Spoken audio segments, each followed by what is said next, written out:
Okay, we are live. Welcome. I'm going to hide this for right now.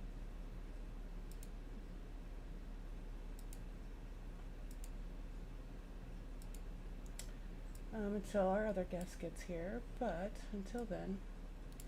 So, can you see my screen okay? Yeah. Okay. So I watch a YouTuber called Dave Neal, and with all this Charlie Kirk stuff, he said a little thing that I wanted to just play about just like the media, social media, and how crazy it can get with everything. So I just wanted to share just a couple minutes of that with you guys. So here it is. I've always been told this. Dave, talk to your audience, whether it's on stage doing stand-up comedy or something more serious in this matter. Talk to your audience at the highest level. Can you hear it? No. Oh no. You made me turn my TV down. Oh, I wonder if you can hear it Level of on intelligence, your you YouTube. can. They will rise to that. And Hear it. But that's you guys not have been Charlie. witness. Oh, it's All Dave. 142,000 No, of you on he's gonna YouTube, talk however about many we Charlie. have on the podcast apps, across social media. You guys He's just saying something about social media that really struck me, so I just wanted to share that. absolutely have risen to have very tough conversations where critical thinking is needed, where we need to put away the side of our brain that operates just based on fear. The issue that I'm seeing with social media, following what's happening, is you're getting a lot of random people in their random comments getting elevated to the top of your newsfeed, which shares a lot of joy and celebration over what went down. Oh, Charlie Kirk believed that some folks had to die in order for the Second Amendment to be protected. Oh, isn't it ironic? He didn't have empathy for me. Why should I have it for him? You'll see these things play out. And my general belief is not to judge how others react to tragedy. That's where we have to be, not judge how other people react. But what I find interesting is, they've done some studies, like only something between 6 to 13% of people that use social media actually comment on it. The majority of people consume their content and go on their way. The type of folk that comment are very opinionated. And naturally, the opinions that are hot, divisive, violent even, those are the ones that people comment on and they get pushed to the top. Social media is part of the problem that exists out there. The violent rhetoric that comes regardless of the topic. If a black man and a white woman, there'll be a race war based on whatever violent, situation happens, like what happened in Charlotte, where a black man killed a Ukrainian refugee. That'll play more than if there's two black guys if a guy gets murdered in Chicago, black on black violence. The way the news interprets the tragedies is so different. There was a mass shooting yesterday where I believe the shooter was killed and 3 or 4 students were harmed in Colorado. I don't have all the information there because it's not being reported on in the same way that this story is. Now, obviously, political violence is different. I'm not saying it's better or worse. It's different than some other senseless violence you would see from a crazed person on a subway. It's different because Charlie Kirk, he's giving his opinion. Sure, he's got a large platform. You might say, well, that opinion's problematic because it's divisive and whatever. But in the end, we need to protect the First Amendment. We need to protect the ability to have that opinion, to not resort to violence, to not, and again, I'm not here to scold people. As far as we know, this was one lone person acting out. But again, it adds up. Every week there's a different story where some deranged lunatic does something, and we do this thing where we get our magnifying glass and we go online and we go, was that a Republican or a Democrat? Oh, I hope it wasn't a white shooter. There's been too many white shooters lately. It's absolutely insane what we naturally do. Again. Okay, so basically I just wanted to share that just because of just like the online hate and rhetoric that's out there about everything these days. A white shooter, there's been too many white shooters lately. It's absolutely insane what we naturally do. Again. But you can turn down your TV now. Anyway, I think we all need to cool our jets about everything, so I don't know. I just wanted to, did that resonate with you at all? Like it did me? Like, what do you think? Yeah, I see. I was just talking about this the other day. We learned this when we were kids. Remember, like when you were in kindergarten and the teacher put you in a circle and whispered in your ear and you whispered to the next person, and by the time it got to the end of the circle, it was a totally different story. I Mm-hmm. mean, it's it's you're basically allowing yourself to be open to be called uneducated, because that's the truth. You didn't look into it yourself. You went on somebody else's emotions and feelings and words, and you're doing yourself a dissatisfaction. And you know you need to educate yourself on everything. When somebody says they didn't like Charlie Kirk because he was prejudiced, look into that. All you got to do is Charlie Kirk's racist remarks, and you can decide for yourself. The education is out there. I Yeah. suggest you try it. Yeah. And I thought what really resonated with me was the fact that no matter the belief, like we are different, we have different beliefs, but no matter the belief, we all of us are different, and that's our rights, that's our amendments, that's why we're here. It's because people that live on the sides of, it's those of us that live on the edges that really, I feel like I don't know, we're the ones with the extreme voices that that nobody likes, that they're mad at, that they don't want to hear, and it just is what it is. I don't know. You and I just personally. just about this case, Okay, we're yeah, going there like, already. Okay, we can go there. Let's go. yeah, about this case. Yeah, and the bullying and the Yes, yes, yeah. and it's not necessary, and it's because that we believe, we're using our right of free speech to show both sides of a situation. You we're not here to be silenced. No matter Yeah. what you believe, we're here to speak our opinion, and that's what our founding fathers wanted. That's what's in our Constitution, and that's what I believe in. And And we are all guilty of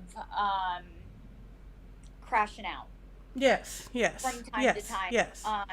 And nobody is exempt from crash outs, Mm-hmm. and sometimes they go public. And I get that, but to bully, stalk, curse at, call names, threaten.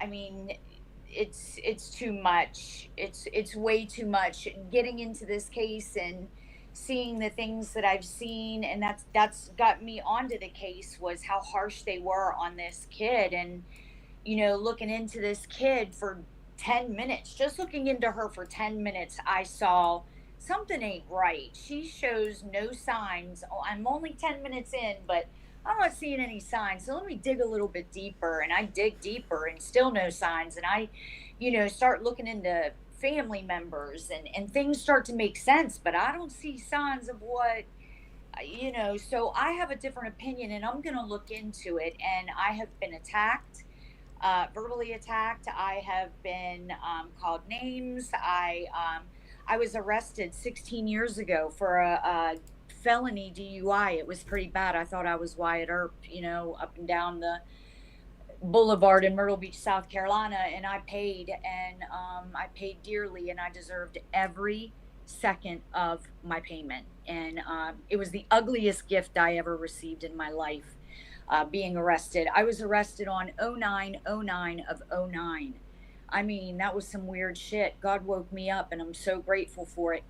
And I had a few women on Jamie Brock's side of the family um, post my mugshot from 16 years ago, all across the board, and posting it multiple times on the same site, and commenting, and Yeah, saying I didn't have any teeth, and just just doing what they do. And the bullying and the trying to pit us against each other will yes, not work. We're not accepting it. It's not going to happen. no, and you know what? I bite back. I'm not. A lot of them claim to be these Christian, church going, God fearing people, and honey. I don't, okay, but I bite back. So with that being said, I don't let it go, Barbara in the chat. I don't know if you can see the chat or not, but Barbara not yet. in the chat is saying, "I've seen that, but I'm here. I'm here for her. We're here for her." Talking about you, it sounds like.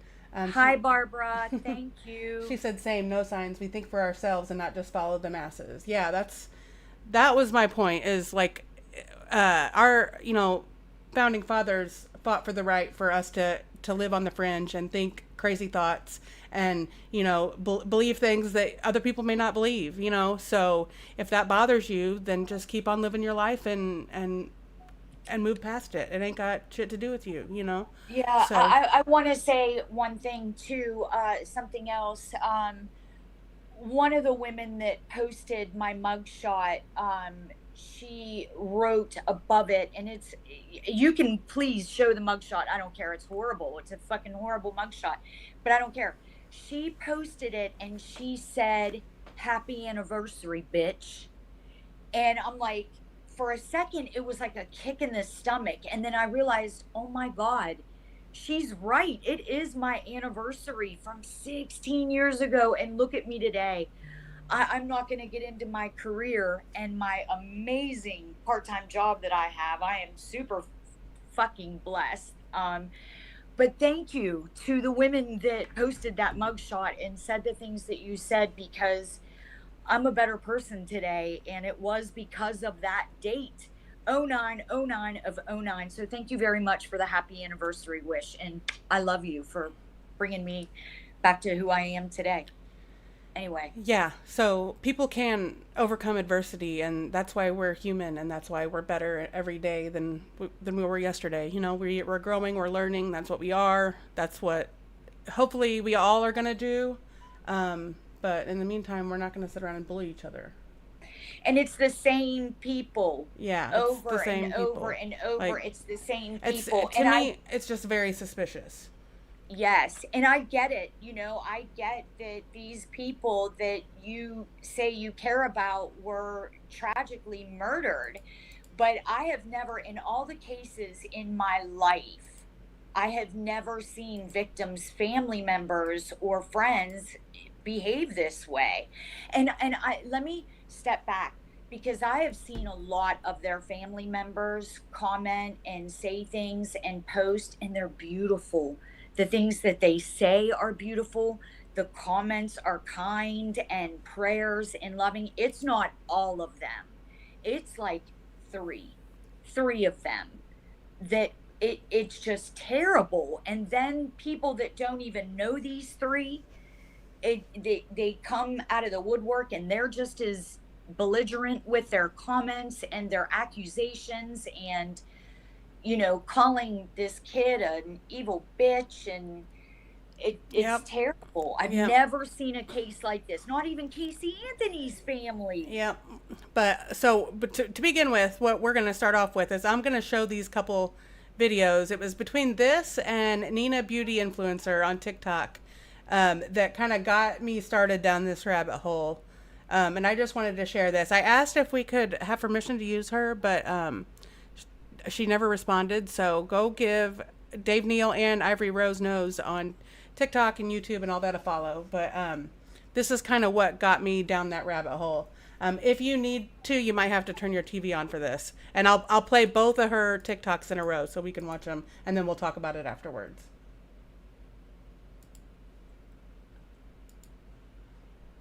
People are seriously inserting themselves into an investigation. Sorry, I listen to this shit on hyperspeed, so I'll put it down a little bit. Kimberly Bowling and that entire James Brox guys, Sarah Grace Patrick. Let's talk about this for a second, because I have been struggling really hard lately with this entire case, trying to wait it out and watch it naturally progress. Now, my struggle with this whole situation is Kimberly Bowling and that entire James Brock's entire side of the family. Why are they acting so suspicious? They are sitting there and they are slamming this girl, acting like they knew that Sarah Grace Patrick did it because of a eulogy and some TikTok posts. Like, is anybody else feel like these people are seriously inserting themselves into an investigation, and I want to know why. What is it? Why do these people feel like they need her to be guilty so bad? And how they know for a fact that she's so guilty when, let's be real, the DA is talking about this overwhelming amount of evidence, but we haven't really seen any. And in all honesty, I feel like if they actually had an overwhelming amount of evidence, the girl would have been arrested immediately. They wouldn't have waited 4 or 5 months to pick her up and arrest her if it was so overwhelming. All right? Now, I'm not saying that Sarah Grace is innocent. I don't know yet. I need to see the evidence. However, I just feel like this family... Like I said, go give this girl a follow. I love her takes. I think she's so, like, she's just on point. Has been trying to slam her. They haven't been telling the whole truth, and they literally are inserting themselves into the investigation, and it makes me question why. What do we know about people who try so hard to insert themselves into investigations? Guys, if you're into true crime like I am, you have seen this a million times. It's always something wrong with somebody trying to insert themselves. All right? You're over there, you're touching door locks, you're sitting there acting like, let's be real. I need people to really think about Kristen and James Brock. Now, I'm not trying to victim blame here or victim shame, okay? But my whole thing with this family is they weren't the most upstanding citizens. They weren't the closest to their family. Contrary to what these people want to put out there, they weren't, okay? Right before they were murdered, did y'all know that they were held at gunpoint in front of their son? They have a significant history. Now, that may have been proved wrong. I've heard differing stories on that. But that is a rumor. With drugs. Dealing drugs, doing drugs, all of the drugs, all right? And that is proof. There is footage out there of him being arrested for drugs, Jamie. They have... Which is no judgment. No sorry, you're muted. You're muted real fast. One second. Let me finish this. 1 second. Sorry. A significant criminal history. Both of them do. Domestic violence, felonies, prison, like... As soon as this is over, I'll unmute you. These are not people that are like, oh my gosh, it had to have been Sarah because they got nothing else going on. Like, for real? Why does this family need it to be Sarah so bad? Are we afraid that maybe if the person who really did it might bring out some truths that people don't want out there? Like, I'm really concerned at why this family, or Brock's family, or I mean, not Brock, but James Brock's family, is going so hard against Sarah. Now, I want you to remember something. Kimberly's husband's in law enforcement. That right there raises a red flag to me. Okay, sorry. I'm going to unmute you. Okay. So what do we think about that? I don't need her to tell me that. Well, yeah, I know, but I don't need her to tell me that either. But, I mean, whenever I saw it, I was like, well, I'm not on screen. Yeah, I mean, just like I said about my past, yes, well, I have a past, but this is a kid, and she's being accused of a double murder, and of her parents especially, and justice for Jamie and Kristen is justice for Sarah, because if Sarah didn't do this, who did? If Sarah did do this at 16 years old, I want to know why. And that's why I'm here. I dug. I found out there were drug raids. There are gangs. There are, being in prison several times, jail several times, cruelty to children charges. There's a lot of proof out there that there were problems in the home. So, if Sarah is guilty, the state owes it to Sarah to help her. Yes, she deserves a prison sentence. Definitely, I'm there. But she also deserves help, because where was the help when this was all going on? And there's 2 other children in the home. A 12-year-old and a now 6-year-old. Dude, come on now. And they've been arrested how many times? Yeah. So, you can pray all you want. You can, call God all you want. You can sing in church all you want.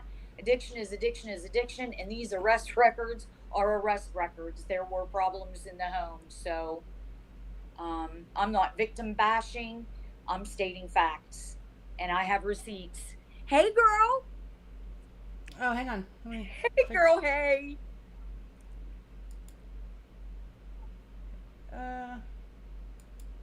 Are y'all drugged up? Did you take some NyQuil?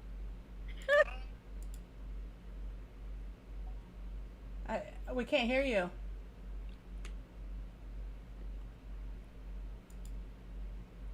Oh, hang on. Sorry. Actually, wait. And can you hear me? I can hear you, but I think I can't hear her maybe because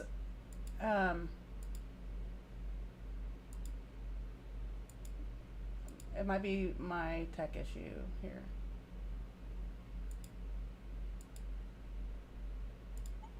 Yeah. And with I we just touched on you know having an opinion, freedom of speech, bullying, yada yada. I'm gonna say right now, before we go any further, I am done apologizing for the way I feel about this case. I am done apologizing for voicing my opinion for the way, for the opinion I have about Sarah Grace Patrick. I am on her side till the end, till my end, because hopefully I'll die before her because I'm so much older than her. But I'm standing by this kid, and I don't give a fuck Here we go. what anybody thinks. So, Yeah, me either. love you, mean it. Yeah, me either. I respect that. I don't know how anybody could not respect somebody just like standing strong in their position on. I mean, we're talking about true crime. This is people have been having these conversations for so many years. So anyone like acting like this is the first, or we're the people to discuss a case like this in the manner that we're discussing it, it's simply not true. It's just not true. We talked about my mugshots. Oh, did you? Yeah, we're gonna get to that again though. We got that on our agenda. So, parricide, the act of killing a parent, accounts for roughly 1.5 to 4% of all homicides globally, with slightly higher rates than the U.S. But basically, what I took from this are males are the predominant perpetrators of this. Are often in early adulthood, parricide offenders are less likely to have extensive histories of prior criminal activity. Adult parricides a significant factor in adult parricides is the presence of severe mental disorders. Let's see. And it's usually biological parents. They're more common than adoptive or step parents. Often occurs in the victim's home. Yeah, so I can think of like a million cases of a child committing there. yeah.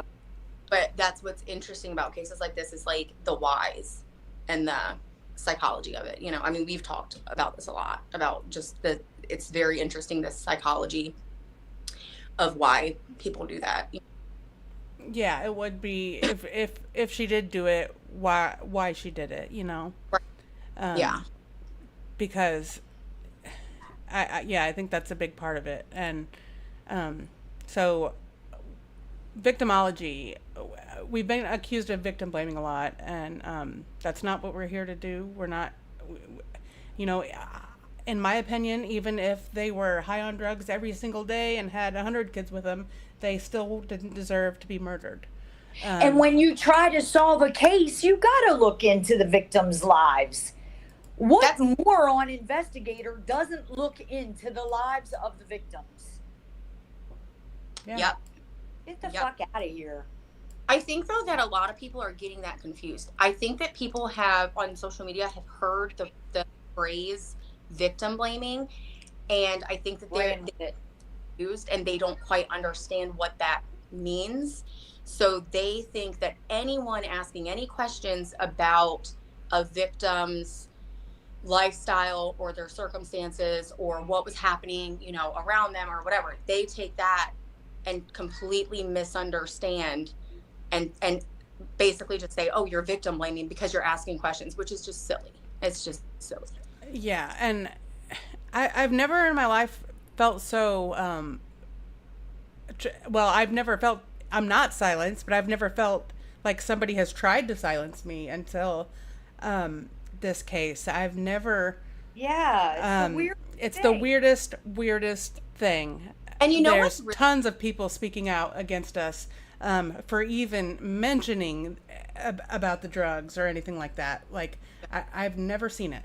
Never I seen think it. what's so odd about it in this situation, and like now I'm trying to kind of look at the psychology of like the bullies. What I find so odd is that it's not like we are literally three moms. We don't know each other. We are not influencers. We're not some big platform that's going out. So, what in the world Another are? thing, sorry, No, go ahead. I was going to bring up is we're all on different political spectrums, and they're trying to pit that against us. And why is Yeah, that? Why are they doing that? You know, like that's really fucked up. I yeah, don't understand. I've never with nobody should have a dog in the fight of this friendship that we formed in a fucking Facebook group. Nobody should have a dog in that fight. And yeah. why people are tagging me about your history and this and that, and it's like, what the fuck?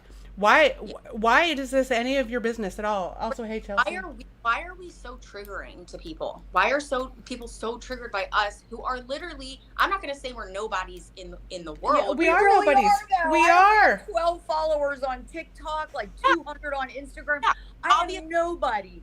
yeah, like Nobody. we're not like nobodies in the sense of like we don't matter at all or whatever. Like yes, Yeah. we do families, but we're like Who cares? our Who cares what we have? We have our tinfoil hats on, and who the fuck gives a hell what we're sitting here thinking about? You All of know our what I just conspiracy thought theories of, and all girls? this. What? They made us. Them couple of people, them keyboard warriors that have been attacking us, like them 5 stupid fucking people, excuse me, that have been attacking us, made us. We wouldn't be here if it wasn't for that them. is absolutely true. My 100%. mood has been so good since they posted my mugshot. Like, oh my God, I called my girlfriend, told her about it. My life is so amazing. And this dumbass showed me that. Yeah. Yeah. Like, So so thank you to the haters. And like, look at Charlie Kirk. Somebody murdered that man to silence him. His voice is everywhere now. His face is everywhere now, and he's going to be for a long time. I'm not trying to compare myself to Charlie Kirk.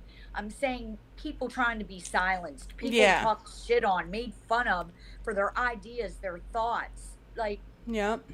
anyway, sorry. So it's all good. I'm just going to read the victimology, what it is, so nobody gets confused with victim blaming. That's not what we're trying to do.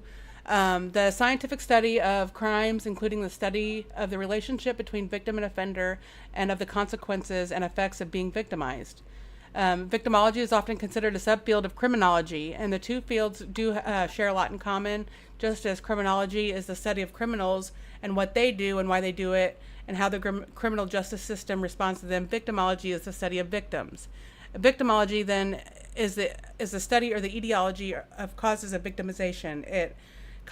Its consequences, how the criminal justice system accommodates and assists victims, and how other elements of society, such as media, deal with crime victims. So next, what we're going to talk about is what it means to be a public figure. So whenever you post TikToks, and they're public, and you ask people to share them, and that is called being a public figure, and we're allowed to comment on that as members of the public. So if you have any problem with that, take it up with the Constitution.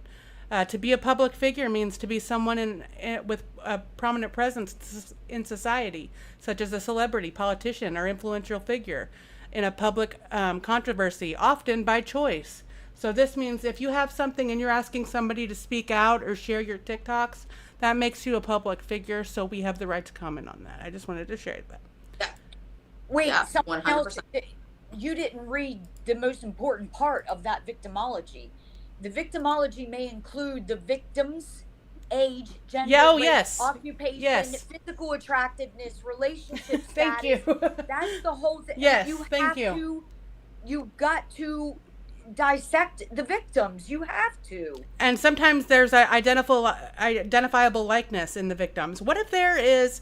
I mean, we're look at us with our tinfoil hats. What if there's a Dexter serial killer down there killing everybody that has ever been in jail for drugs? What if there is? Who knows? Why is it so important for those 5 people to poison everybody's minds and you can't say this, you cannot tell what my brother and my sister-in-law did. My little grandson is calling me over and over. You can't, nobody can know. What do you mean? This is a murder. We got to find out who did this. We got to find out why, and this is the truth.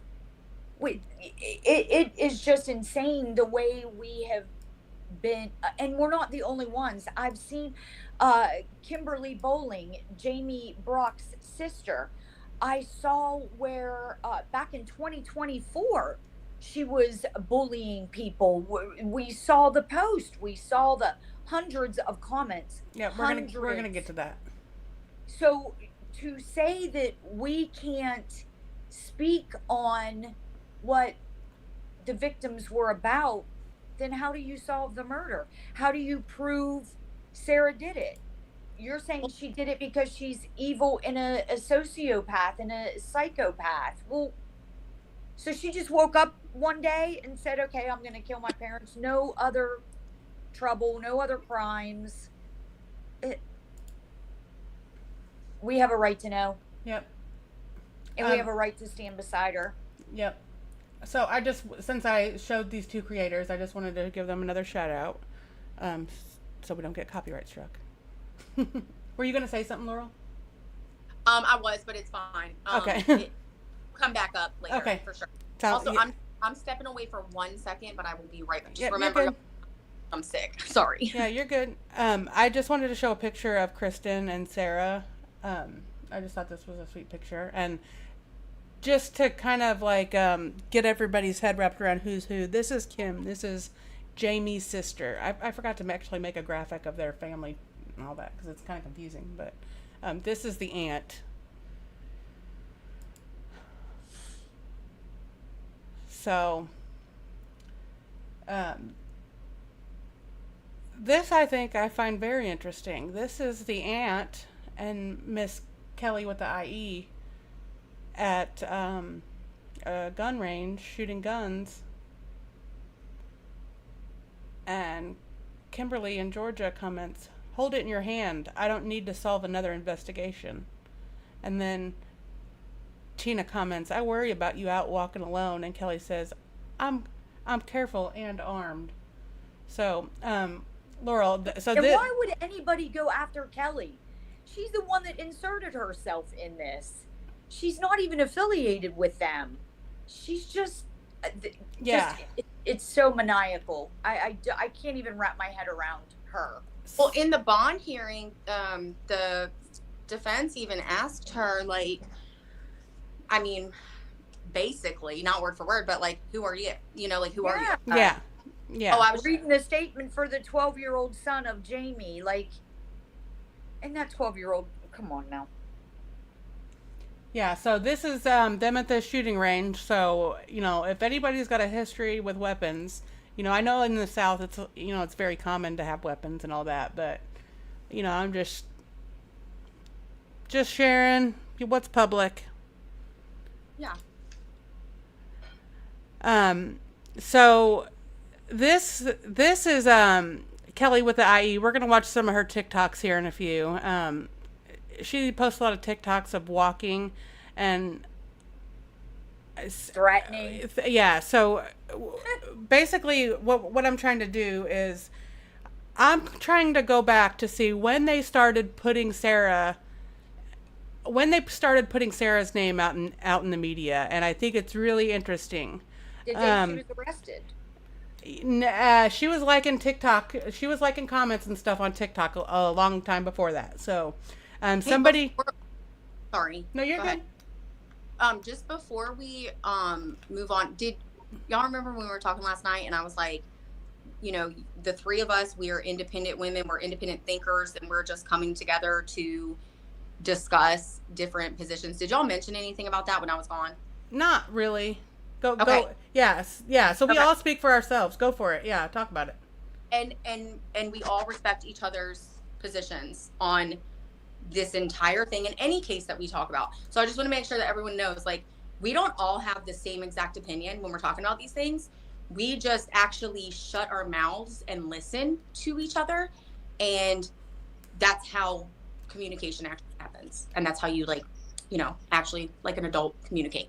Sorry, go ahead. No, you're good. Yeah, that's a good point. We don't speak for each other. We all have different opinions, but we all think the same on this case, and we all think that everybody deserves the right of being innocent until they're proven guilty in a court of law. I am just pointing out some, like, before you got on, I was showing, do you remember this lady and her TikToks? How she was saying it's really suspicious how these people are throwing her name. Can you see the screen, Laurel? I can't on there, but I pulled, that's what I was doing. I grabbed my laptop. Okay. So I can. Okay. So we watched one of her TikToks, and we were talking about how suspicious it is, and how they were throwing her name out, like, before she was even arrested. So not only are they saying she's guilty before being arrested, they're saying she's guilty before. I mean, not only are they saying she's guilty before being proven guilty in a court of law, they were saying she was guilty before she was arrested. And I'm going to show some comments. Which is a huge. No, you're good. That's a huge. Yes. Yeah. So mad.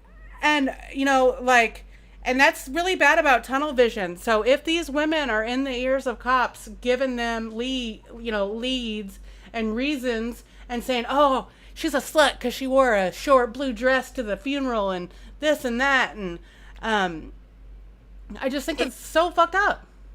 Every teenage girl was called a slut for ever wearing just one outfit that she wore, or even several. I don't care. Then we're all sluts because I sure did. I mean, it goes with being that age, you know? And if you're going to sit here and say that you didn't go through that, don't lie. Mm-hmm.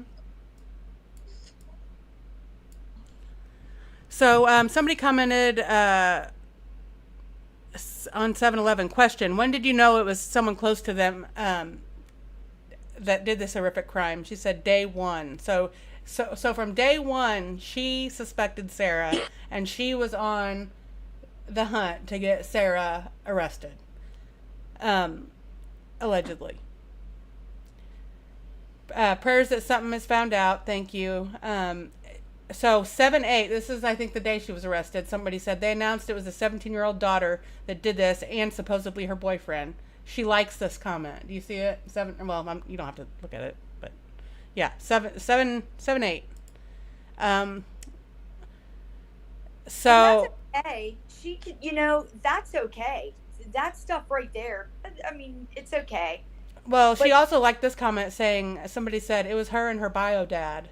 Or was it her and her bio dad? Somebody liked that comment as well, which I thought was really inappropriate. I just don't understand.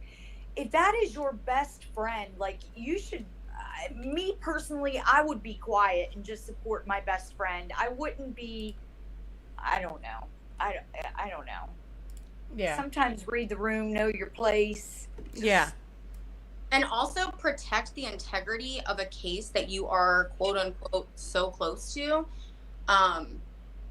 Any family or friends of victims that I've seen over the years, they try so hard to protect the integrity of an investigation and of the case, which means that they're out spreading mess. You know what I mean? And it does take a lot of power to do that, but I think that's admirable, and that's what you should be doing, and that's what I've always seen families, over the, not every single family, but you know what I'm saying, in general, that's what I usually see. But before you hopped on, whenever Heidi and I were talking, we were talking about even the family of Abby and Libby didn't do this to Richard Allen. you know, Right. and they brought cookies to the people that were waiting in line for the trial, and I just think, And that was 2 little innocent girls. yes, yes, And I and not that they're not innocent, not that these people aren't innocent, you know, but right. Yeah. But yeah, you're right. I'm glad you said that. But you know, yeah, that's just, I don't know. I can't wrap my head around it. Sorry, I'm babbling now. no, yeah, you're good. So we got the comment. Was it her and her bio dad that she liked? And then we got somebody else commenting, "Ooh, Sarah's one nasty manipulative bitch. I'm thinking of y'all all the time, and I don't even know you. I hope she gets what's coming to her. So glad she didn't get bond."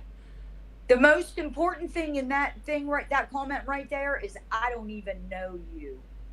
Yeah. You don't know that right there is ignorance. That is not educating yourself. That is putting your foot in your mouth. You don't even know the case. And for the people that do know the case and still think like that, and you have children, you're a part of the problem. You're a part of the parental society of kids that are going out there and killing people. You know there's a problem, and you're putting it, man. Woo wee. I'm gonna play this TikTok, so you might have to play it on your laptop or your TV, and I'm gonna mute you, and then we'll watch it, and then I'll unmute you.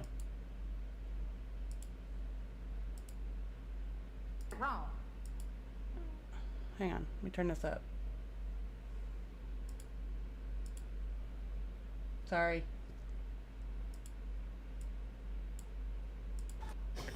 It's Kelly with an IE, and I just want to tell you, when I get on here and I talk about something, I got receipts. I got receipts for everything I talk about. They're wrong, but I got them. I implicate other people, throw their name up on the internet with their arrest records, but that's a receipt, but I got it wrong. And I get all my information from an alcoholic. And you know what? It's a receipt, but it's wrong. If you know, you know. Have a great day. It's Kelly with an IE. Okay, coming back. 1 second. I'm gonna unmute you guys. Okay, what do we think about that? Oh, hang on, I didn't unmute you. Wait, I did unmute you. Why can't I hear you?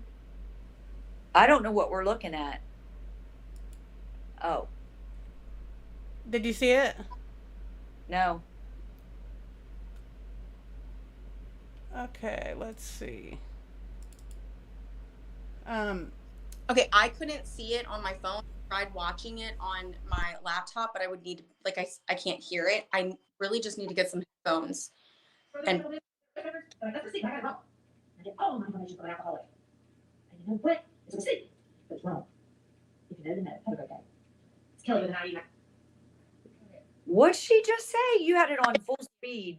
I did not understand the whole thing of that. How far was the speed?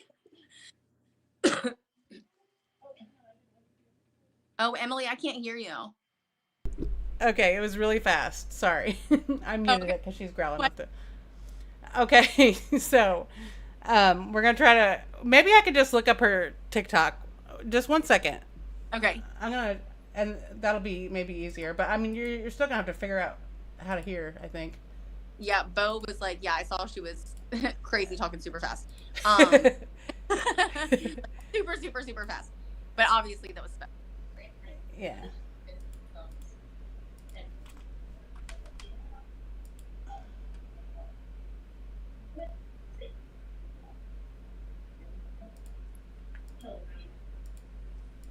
What'd she just say? You had it on full I did not understand the whole thing that. How far was the speed? So she blocked me from her TikTok, so I have to log into my other account. Oh, Emily, I can't. Okay. Oh my gosh. Oh my gosh. Oh my gosh. It's a shame that I just feel like we're taking away from Sarah and Jamie and Kristen. by Yeah, doing I this do too. bullshit. And that's exactly what it is. It's bullshit, but it does need addressed. Yeah. I agree. Yes, is it taking away from them? Absolutely. Yes, it is. But we're not the ones responsible for that. Right. We are And just again, I've never seen anything like this.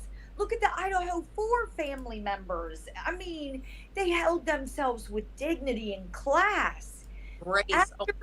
After Sarah Grace's bond hearing, the comments about what the family members wore, about their T-shirt that they support Sarah, saying they look like trash. Like, I have never seen anything like that. Never. The behavior was repulsive. I think that really helps a lot when people, victims' families go into court for victim statement. When you have never heard from them personally and you've been wanting to hear from them, it's so powerful. And I feel like with social media, in this case in particular, let's say Sarah did do it, I feel like you're doing, I feel like you're doing her, Jamie and Chris, and yourselves an injustice by publicly being out everywhere and getting really internet nasty, because then when you go to do an impact statement, it's not going to be impactful. That's the whole point of them. But it's not going to mean anything because we've already seen you a million times rambling on the internet and saying things that are entirely inappropriate. And again, I've just never seen victims' families the way that I've seen some in this case. Never. Yeah, me either. Same. You know, I got into true crime big time when my friend was murdered, and I brought that up in the first video that we all, you know, I had to tell you about that. I've been on Nancy Grace. I've been on multiple media outlets. My friend is gone, and we believe, her family and I believe, that Rex Heuermann is behind it. Do you know that her friends and family members accused me of murdering Julie Bean so I could get famous on the internet? I have 12 fucking followers on TikTok and like 250 on Instagram. I killed my friend? Heidi, that's what is called deflecting, Yeah. I think. And I'm not saying that these people are guilty of anything like criminal, but I will say that people will use their platform sometimes, even though, you know, they don't have it, like, you know, they're just starting up. They will use a situation that's just close enough to them to plaster it all over everywhere, and then they know that they're going to get views, they're going to get likes, they're going to be able to monetize, they're going to be able to get brand deals. That's the reality of social media right now, and it's so tragic that it's hitting so close to victims at this point, and victims of our justice system as well. It goes both ways, you know, but people are making money, so that's just the nature of 2025, I guess. That's like when I try to boil it down and I try to make sense of Kelly and her behavior and why she's so, like, when she smiles in her videos, they're sinister. She has a very mean spirit and just hateful.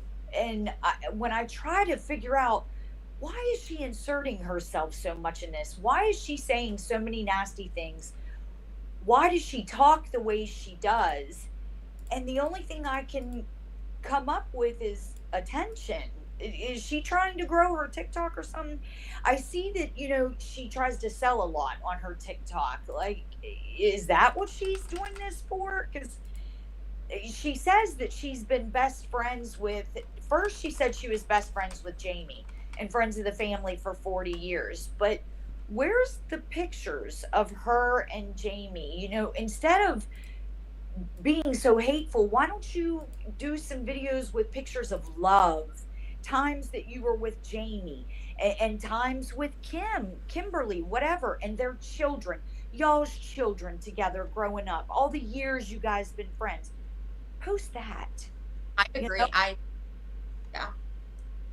You want to prove to us that you care so much about them and about this case. Show how much you love them and spread peace and joy. God damn. Yeah. I'm trying to find, have you guys seen this one? Hang on. Hey y'all, good afternoon. I just wanted to come on here really quick. This is going to be my last video of the day. And say thank you to all who have shared. And if you have not shared It's real my slow for post or me. previous messages, Is it? But like, does my TikTok look like I'm wearing like I'm creating multiple videos in the same day in the same outfit and just like continue? Does my No. God, I hope mine doesn't look like that. No. Can you hear? I don't know if you're gonna be able to hear this. please do And so. see, We're I trying to feel spread bad awareness. doing this. I see her pictures and I feel bad. I don't want to hurt anybody. I don't want to make fun of anybody. I don't either, but this is suspicious as fuck, and we cannot look past it. Listen, this is For crazy. this case and for these kids, for getting justice for Jamie and Kristen. And I just wanted to tell you guys a few more things that Sarah sent to me via text on Sunday that she wanted me to share. So the first thing is the 3 kids that were living in the home are now have been separated, and they're all in different houses, and that's been upsetting for everybody. And then number 2, Sarah's upset that she's never received, or her siblings have never received, any money from the GoFundMe that was created right after her parents passed. She never received any funds from the yard sale at her house, and she never received. So this lady is reading a list of Sarah's grievances. So Sarah was too, well, I don't know the whole story, so this is just me speculating. Sarah was too shy or whatever to come on camera, so she gave this lady a list of things that she wanted to tell the public. One of those things was that, I have a feeling she's going to take all this down while we're looking at it, but one of those things was that Sarah wanted to set the record straight that she didn't take any of the GoFundMe money, and this lady is twisting her fucking words. And listen to it. Me that was created right after her parents passed. She never received any funds from the yard sale at her house, and she never received any funds from the actual sale of her house. So she wanted me to share that. And then number 3, this is, and I'm quoting her, and last but not least, we all have nothing from the house. And she's referring to materialistic things like her clothing, bedding, furniture, etc. So that's upsetting to her also. And then finally, she wanted me to let you guys know that she wanted to do this herself, but she has trouble communicating in person. So that is why I'm doing it for her. So anyway, please share. Thank you so much. Listen to this one. Hey y'all. This is going to be the last video that we do, or I do, for Sarah, the 16-year-old who was in the house when Jamie and Kristen were found unalived back on February the 20th. This is before she was arrested. I have done 2 previous videos on things that she wanted me to say, and I just feel like I need to complete her list, and here they go, okay? Obviously, the kids were traumatized, all of them, the ones that lived in the house and the ones who did not. And in struggling, I just want to give you some examples of what's going on. Donnie, Kristen's 12-year-old son, cannot sleep and barely eats. Sarah, who found them, went through multiple eating disorders and depression spells. Look how she liked the comment. Jaylee, the 5-year-old, is Lordy, are you ready extremely to be on clingy Netflix? and always worried she will never see someone again after saying goodnight. They lost every sense of security and comfort, and they now live with the thought of worrying about losing everyone and anyone constantly. Sarah and her brother, obviously I said it a minute ago, they were the one who lived in the house, are only 12 and 17 now, and are always overthinking and extremely afraid to lose their father because he's the last that created them. And the only other thing that Sarah wanted me to say was she wanted to tell her story herself, but right now she's still trying to work through some trauma. And when she talks on the subject, she tends to have a cloud of trauma enter her head that causes her to be sent into an emotional breakdown. So those are the last points that she wanted me to make for her and on her behalf. So with that being said, we're done with that. I'm not commenting on direct questions about anything that Sarah may or may have not seen. That's up to her if she wants to respond or if she don't. I'm not, that's her decision. I just did exactly what she asked me to do. And then from this point forward, myself and Kim, Jamie's sister, our goal and our only goal has always been to keep this case in the forefront of everyone's mind, because there's someone out there who has heard something or knows something. Anyway, let me unmute you guys. Sorry. When she talks on the subject, she tends to have a cloud of... I think it's a little bit delayed, but is that not wild? That's the last points that she wanted me to make for her. Got that. She's still watching. I'm not. No, you're good. Talk. I got her muted for a second. Okay. One, if you knew that it was her from day one, like you said in your comment, then why in the flying fuck were you posting this video on behalf of her? Number one, that's weird. I'm confused. Number two, she said she's uncomfortable getting on camera and being in front of people, right? But then y'all are gonna pick her apart every single chance that you have based on her eulogy. That she just said right there that Sarah has a hard time in front of people and in front of a camera. And guess what? Both were present at that eulogy. So y'all had the audacity to go and pick her apart for that, knowing that she has trouble with that. It's wild. It's weird. So this lady, no, okay. I meant to kind of go further into this. So these two are best friends. This is Jamie's sister, and this is I unmuted Heidi, right? Heidi, stop. Can you talk? Hi. Okay, good. I was just making sure. I'm just sitting over here in shock. I didn't see that video either. I can't watch them because it's so cringe. Yeah. There's something sinister about them. I don't know what it is. So this is Jamie's sister. She says they were real close, but we haven't been able to really find any proof of that. And this is her best friend. This lady has, her name's Kelly with the IE, and she posts pictures of her walking and by the pool all the time. And she is trying to get TikTok famous, I think. I don't know for sure, but I think so too. So we got that. Just like all the hate comments and stuff. This will probably be too fast for us to watch, but let's see if we can.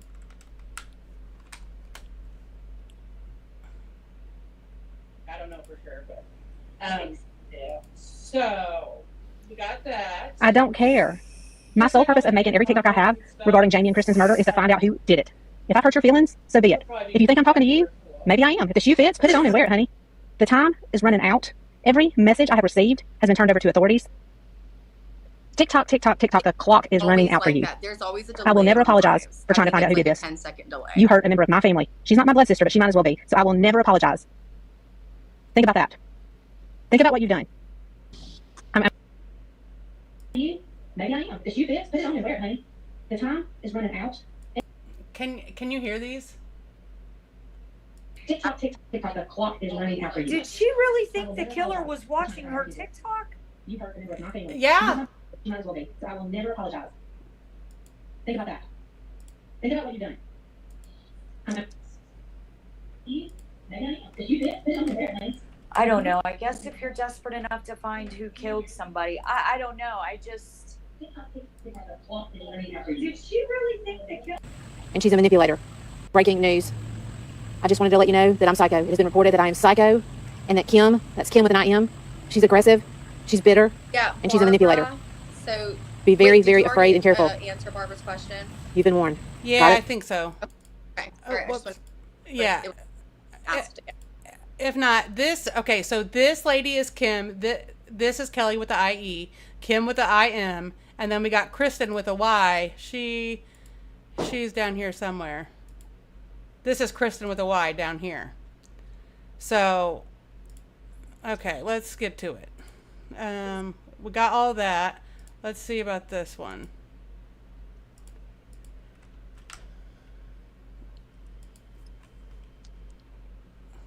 I don't know what happened to that, but okay, so let me unmute Heidi, sorry.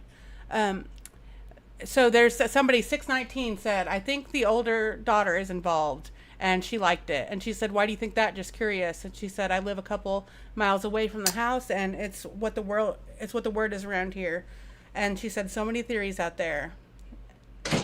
And then somebody commented, you'd be surprised what boys can do when their feelings get hurt. I think it was one of the 16-year-old's friends or exes. It wouldn't hurt to look into it. And she liked that comment. And she said, I'm sure the investigators are looking at everyone who's been in the house. And then at 621, somebody commented, I'm telling you, how'd the 16-year-old girl not hear anything? She knows something. And then somebody commented, and she's liking all these. As loud as that alarm was, nobody can sleep through that. My neighbor has one, and if it goes off, I can hear it at my house. And then somebody said, call Nancy Grace. And somebody said, it's personal. And she liked it and said, agreed.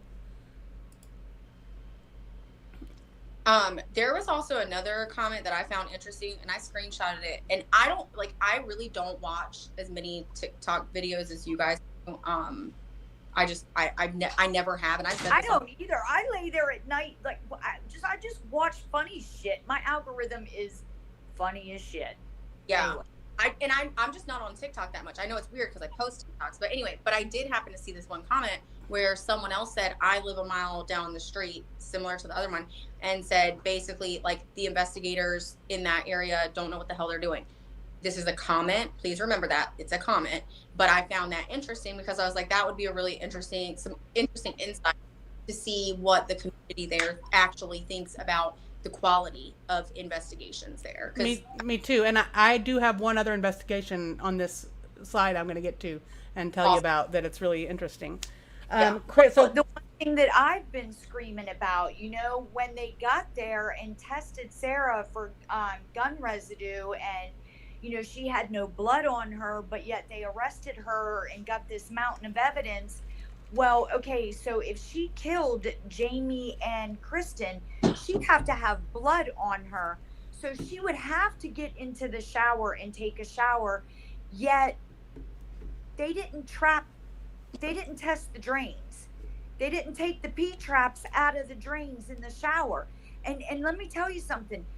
Jamie Brock had an LVAD in him, and more times than not, he bathed outside of the shower and tub with a hot rag and soap instead of because it was just too much of a pain in the ass. So if his blood was in that drain, okay, Sarah did it. Okay, there's your proof. There's your DNA. You wouldn't need your mountain of fucking digital.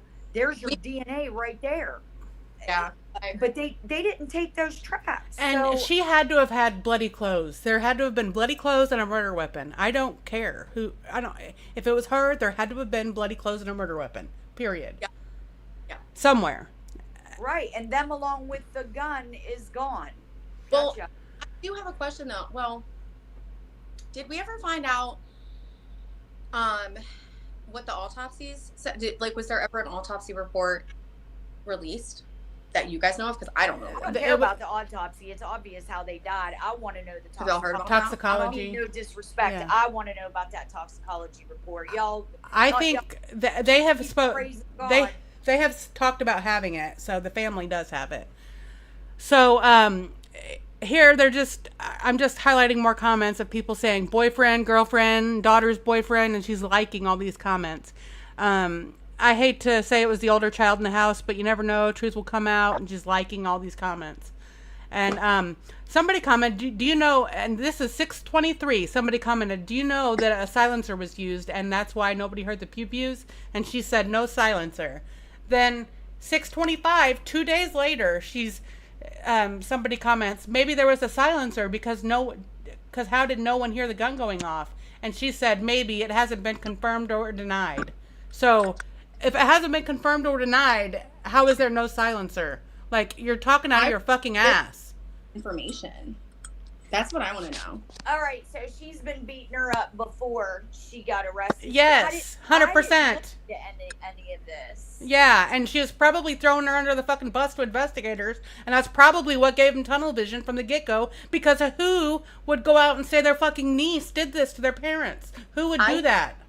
Yeah, I mean, I think that's a possible. I'm not going to say it's like 100% or anything, but it is 100% a possibility for sure. Yeah. Until, I mean, anything is possible until it's proven in a court of law, period. Right. Yep. Yep. Somebody commented on her post, 625, what about friends or boyfriends of Sarah's? Did their parents hurt any of their feelings by chance, or did they say anything, blah, blah, blah? And she said, I will let her comment. And then, well, that's funny. That's, you know, somebody said, I thought the house was a rental. Whose account was linked under the GoFundMe and who created it? They should know. And then she tagged Kim, and she said, I'll let you respond. And then Kim said, that one was mine to pay for expenses for my brother. It was closed as soon as we reached enough money. Wasn't trying to get rich off of our tragedy. $1,900. So I thought the funeral was paid for by the church. It was. So whatever she raised $1,900 for, I wonder what that was. And then somebody said, that's obvious. Funeral service is way more than that was collected. I couldn't find another GoFundMe. And then somebody said, I did find another GoFundMe. I would either ask him about the money, or I would ask someone who donated to y'all to ask him. It's not a lot, but it does say their kids and other expenses. So I don't know what that is. And then somebody said, I think there were 2 GoFundMes. And then Kim said, I had a GoFundMe to help take care of expenses for my brother's cremation and other expenses for his service. It was never made for any of the children, just enough to cover costs. I received only $1,900 in funds. I paid for cremation, ordered pictures, frames, urn service for Tristan, and urn necklace for Jaden. Trust me when I say my GoFundMe was gone, and it never said for the kids. It said for Jamie's cremation. I wish I would have read more of that. And then somebody said that might not have been paid for. I don't know. I didn't dig into that. I can find out. I'm just trying to get to the bottom of all this and what the fucking motivation to all this is. And let's see. Just talking more about Amazon wish lists and stuff, and I just think it's really fucked up. Yeah. I want to know, especially with the Amazon wish lists, when I donate things to a specific cause, I'm not doing it for any reason other than just to do it. You know, I don't post about it, none of that. But I do like to see, if I've donated, I do like to see some sort of, not proof, but like, I like to see what my contribution did. Like, where did it go? How did how kids with the items from the wish list? Like, I bought that item, you know what I mean? Not to post or anything like that, but just to know, like, that what you contributed actually got to the person that you were buying it for. And I feel like that would have been a really cool thing for a victim's family to do, would be to post things like that and be like, hey, thank you so much for your contribution. Thank you for the wish list item. Here is this child with the item that you bought. Like, I feel like that would have been such a beautiful way to also honor the victims as well. But we're getting the opposite of, like, I don't even know if it's the opposite, but we're getting something completely different than what I would expect. So I wonder where stuff has gone. I looked into it and I searched the wish list, and it looks like Kim Bowling is on it, and it's going to Douglas, Georgia, and somebody is commenting, justice is coming. Please tell Kim. Somebody commented this on Kelly's. Please tell Kim to add more things to Jaden's wish list. So I looked it up, and this is where it's going. I don't know. And then she posted a picture, which I thought this was really creepy, of her brother and Kristen on there. This is a different. Okay, so sorry to be so confusing. There's Kristen and James Brock. Kristen with the I. This right here are the victims, the married couple that died. So Kristen with the I.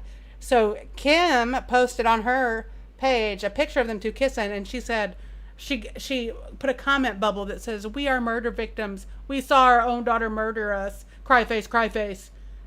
Is that not the fucking weirdest shit you've ever saw? Like, I understand everybody reacts different, but that's really bizarre to me. And then we got, Lincoln all these fucking wish lists over here. Yeah, I mean, I think we talked about. I think I said something about this in private. I really don't like it when people cry. Which, I mean, who cares what I like or don't like? That's whatever. But for me, it's just odd. I think when people post things like that, I don't know. It's just like it's a weird message. Weird. Of all things that you could put out in honor, to honor your loved one, no matter if they were a victim of a crime or just to honor them. Like, it just screams pay attention to me. It screams Kelly and Kimberly are making this all about them.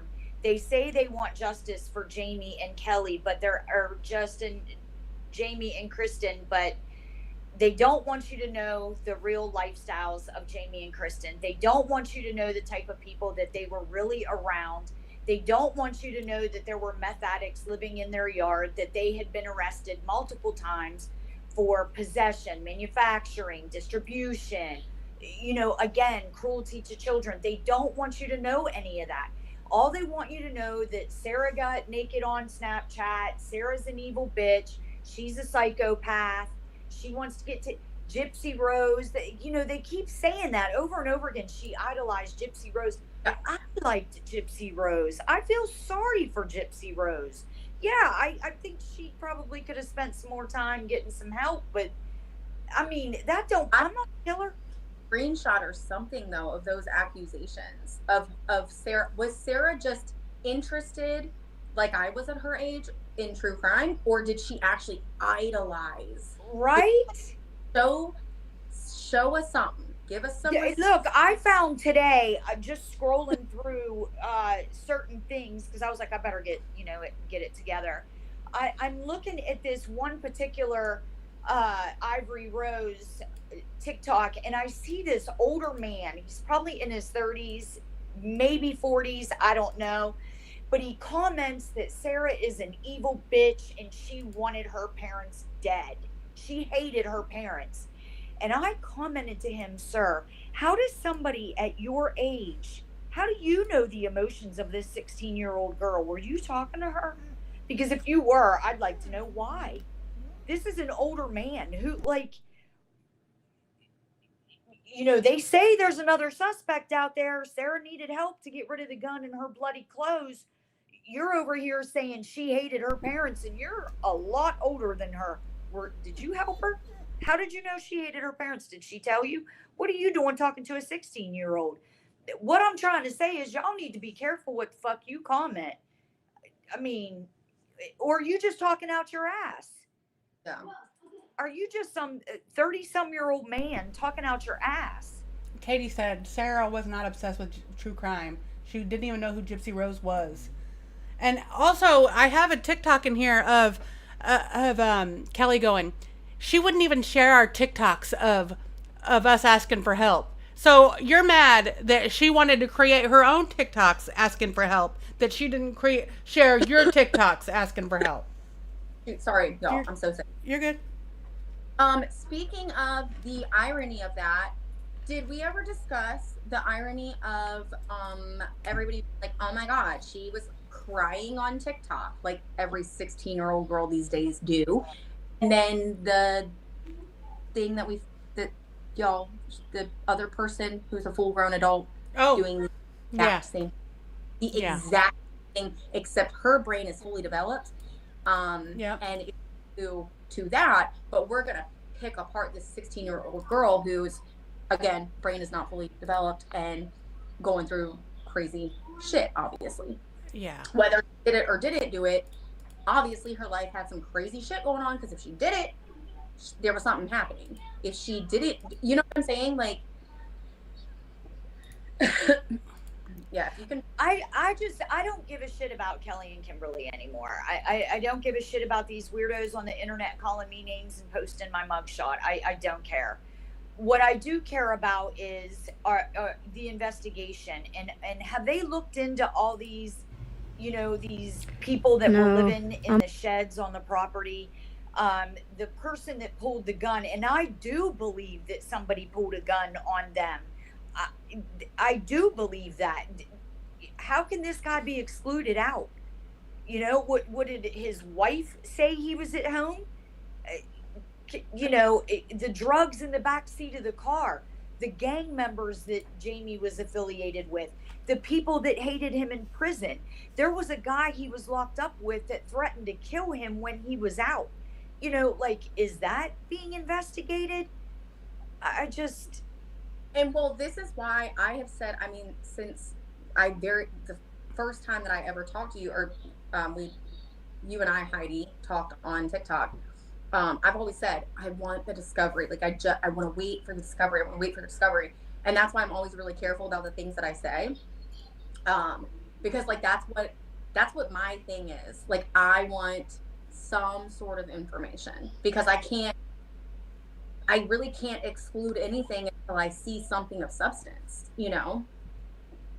Yeah, and the boyfriends, the ex-boyfriend, him being accused of being involved.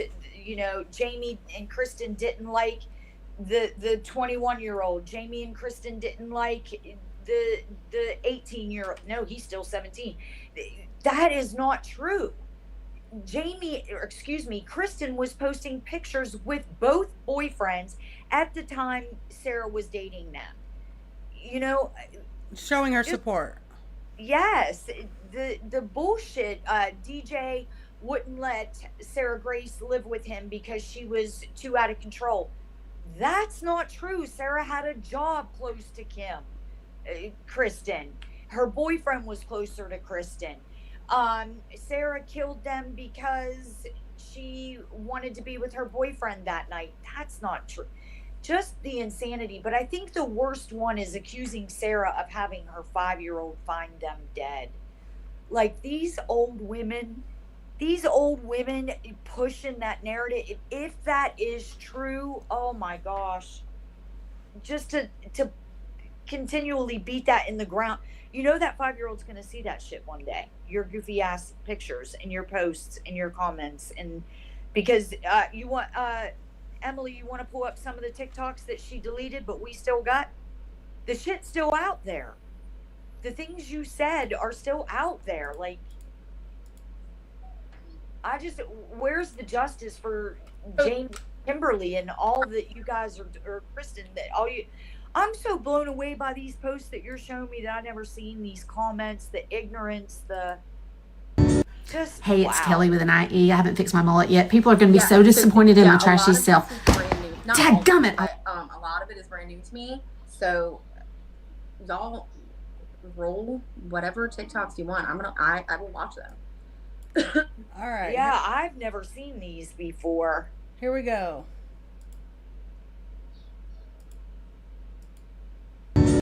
Hey, it's Kelly with an IE. I haven't fixed my mullet yet. People are going to be so disappointed in my trashy self. Dadgummit, I lost a follower. I'm only here for fame and attention, not to get justice for 2 murdered victims, malice murdered victims. Dadgummit! Ugh. Hey, it's Kelly with an IE.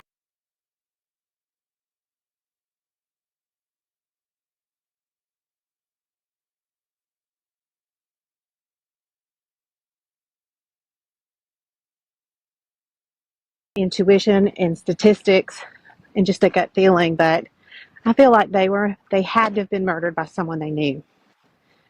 And the reason I say that is that house was so weirdly laid out that they had to know what room they were in. They didn't hurt the other people that were in the house, the kids. So something in my gut just tells me that it's someone that they knew, and they knew well. And, statistically, that is accurate. It's very weird in a small town of Carrollton, Georgia, that someone would be murdered in their bed while they slept. It just doesn't happen. So that's what I think. It had to have been somebody that they knew. So if you know anything, please come forward. The smallest detail could help. And cold-hearted. We're walking and talking this morning, talking about the murders of Jamie and Kristen Brock on February 20th in Carrollton, Georgia. We're trying to get this case out. Sorry it's so fast. I don't know if I can slow it down. Into the public a little bit more. We know the investigators are working on the investigation, but it's just been slow. I mean, it is now June 19th. So anyway, cold-hearted. Let's talk about it. Guess who found Jamie and Kristen, their 5-year-old daughter? How cold-hearted can you be to do something so cruel and know that either a 16-year-old girl is going to find them or a 5-year-old? A 5-year-old found them. Please share this video. Please, please, please, please. We're trying to get public awareness. We're trying to get people to come forward that might have any information. You can make a difference. You can make a difference in solve. So she is like taunting Sarah Grace by posting these. I think this might be the same one. And cold-hearted.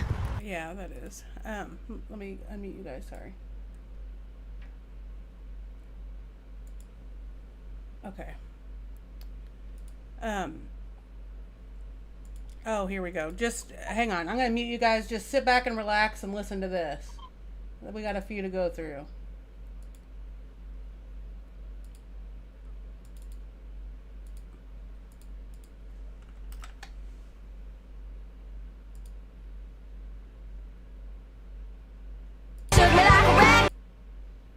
This is them shooting guns. Just shooting guns. I mean, you'd think if, you know, your brother just got shot in the fucking face and died that way, you wouldn't be, you know, out just having fun shooting guns, but who the fuck am I to judge? Laughing but serious. Let's see what else. Oh, okay, so this is gonna be fast, but put your fucking panties on. Hang on. But then she also posted saying, quote, "No more updates because I'm getting off Facebook. I've had enough criticism from everyone. Thanks for the support." Okay, I think this other one comes first. Oops.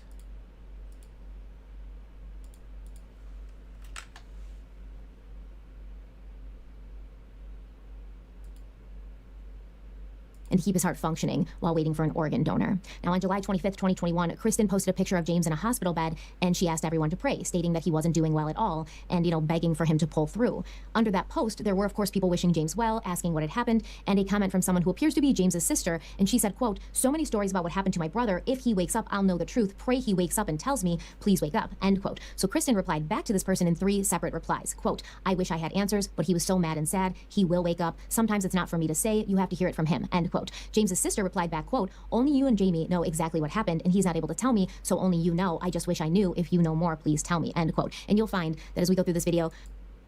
So apparently there was some kind of overdose or something, and she was trying to fucking blame it on Kristen, but Kristen with the I-N, so apparently he overdosed, and she was trying to blame it on Kristen, and Kristen is responding. So I'm just going to rewind this 1 second. You can post, there were, of course, people wishing James well, asking what had happened, and a comment from someone who appears to be James's sister, and she said, quote, "So many stories about what happened to my brother. If he wakes up, I'll know the truth. Pray he wakes up and tells me, please wake up," end quote. So Kristen replied back to this person in 3 separate replies. Quote, "I wish I had answers, but..." Kristen, the wife that died. "He was so mad and sad. He will wake up. Sometimes it's not for me to say. You have to hear it from him," and so maybe a suicide attempt. Why did he try to take his own life? James's sister replied back, quote, "Only you and Jamie know exactly what happened, and he's not able to tell me, so only you know. I just wish I knew. If you know more, please tell me," end quote. And you'll find that as we go through this video, James Brock is often called Jamie by his close friends and family. The people who knew him, his nickname was Jamie. So Kristen posted updates under this post saying, okay, now this is the second part. he was talking and trying to get out of the hospital, but then she also posted saying, quote, "No more updates because I'm getting off Facebook. I've had enough criticism from everyone. Thanks for the support. Jaylee and I are going to be all right and wait for daddy to come home. As for all the others, true colors shown," end quote. Jaylee is the daughter that James and Kristen shared. So it seems there was some tension coming from some individuals, but Kristen did not name names. Now, the following day, Kristen posted that James did not have a good night and he was on full life support. And then on July 27th, Kristen posted a picture of herself and Jaylee, the daughter she shared with James, and wrote a very long caption. Quote, "All I will say about James PM me for updates. And to all of you showing your true colors, I pray for y'all when he wakes up. He's gonna be pissed. No names, but how dare you say the things that were said? How dare you call my ex? How dare you say this is my fault? And how dare you tell me he hates me? I don't need it or want it. Leave me alone, and I'll let Jamie deal with y'all when he wakes up. I will be by my man until the end of time, so believe me when I say I'm done with all of you. As for Jamie, he will decide when he wakes up. My soul hurts so bad, and then friends, so-called friends and family, say the words they have said to me. God bless y'all. I pray for every one of you as I let him know when he heals. You know he's gonna be mad, that's all. I'm out Facebook. Y'all are the ones that pushed me here to go silent. Lord have mercy on your souls for the hurt y'all have brought us. Jaylee and I will be waiting on Daddy to get home. End quote. So something was going on there, and I have speculations based on other information, and, you know, we will come back to it. I also want to say... So that I thought was really interesting. Maybe we want to stop and comment about that.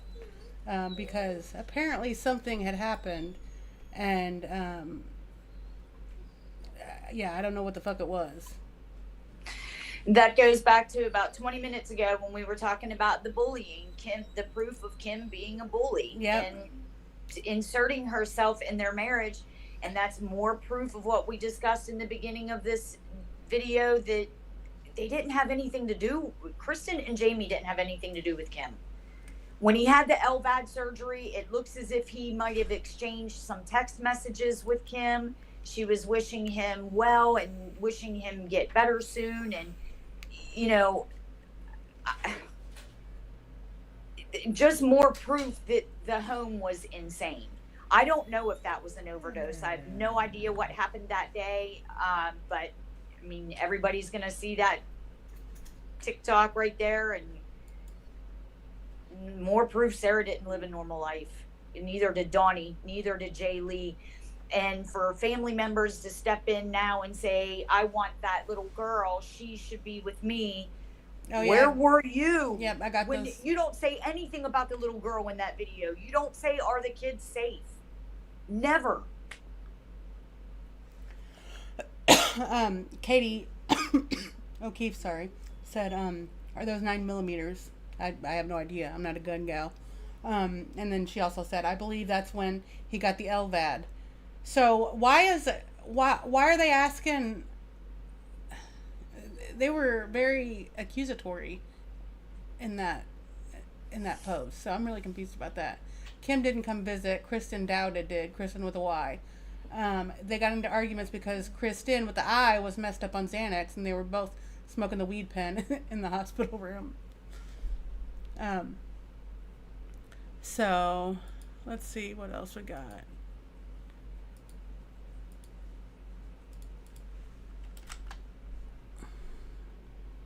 And meanwhile, the whole point of showing, you know, receipts to things, you know, there you showed plenty of receipts of Kelly being abrasive and a bully, and, you know, not having a genuine heart in all of this and wanting true justice. She just wants to be seen and heard.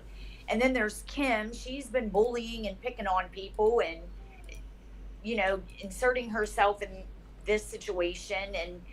But it also shows that Kim knew then there were problems in the marriage and in their drug usage. But never, how's the kids? Can I help? The kids can come stay with me. Where's Jay Lee? Is she safe? But now that... Yeah. So I'm gonna play a couple more of these real fast. I'm not mental. That's what I'm being told. I'm just sad. I'm just sad that my brother was murdered. I'm sad that his wife was murdered. That's the only thing wrong with me, you people are saying. That's all. I'm just sad. But it's so weird for Sarah to post anything. Stay outside. Talk to y'all soon. Bye-bye. Hey guys, it's Kelly with an IE. This is gonna be my last TikTok of the day. I gotta get back in the habit of doing this. I just get so busy. I have both my grandkids. My grandson went back to school this week, so he's gone from 9 to 12, and then I watch my 7-month-old granddaughter, and I work full time. And so just finding the time and the energy to keep doing this. But everybody's so interested, and I love doing TikTok. I know the crap out of some people, and that's fine. But I have a lot of people that really love me. Sorry, so you're muted. anyway, Sorry. Nancy Grace, when I think about Nancy Grace's interview, I thought it was interesting. I thought a lot of things that could have been said weren't. I don't think that it hurt our case at all. I don't think it helped the accused at all. And I mean, there's really no information that can be shared because Jamie's family's not been given any information. The only information that we've been able to learn, like I've said before, is from whatever their family has said.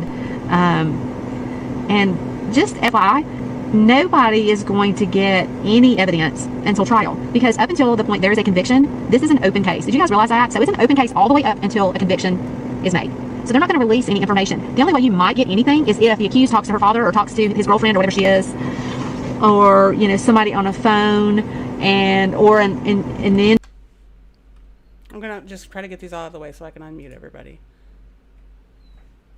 Sister of the girl that was arrested yesterday for taking the life of her mother, Kristen, and her stepfather, James. The 6-year-old was 5 years old when this happened of February of this year, and yesterday for taking the life of her. And also click that link. It is a wish list for the 6-year-old. Click the link. Links in bio.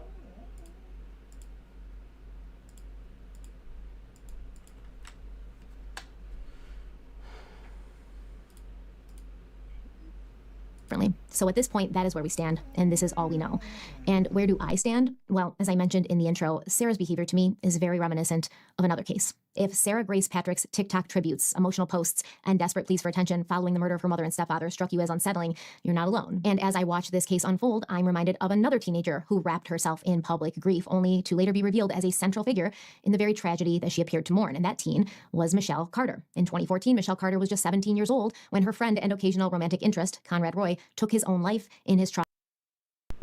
Okay, now I'm going to come back and unmute you guys. Sorry. Okay. So I just thought that was a horrible take by Stephanie Harlow. Because if anything, Sarah Grace was not wanting this in the media. Like she was asking for help, but they were the ones trying to get it out in the media.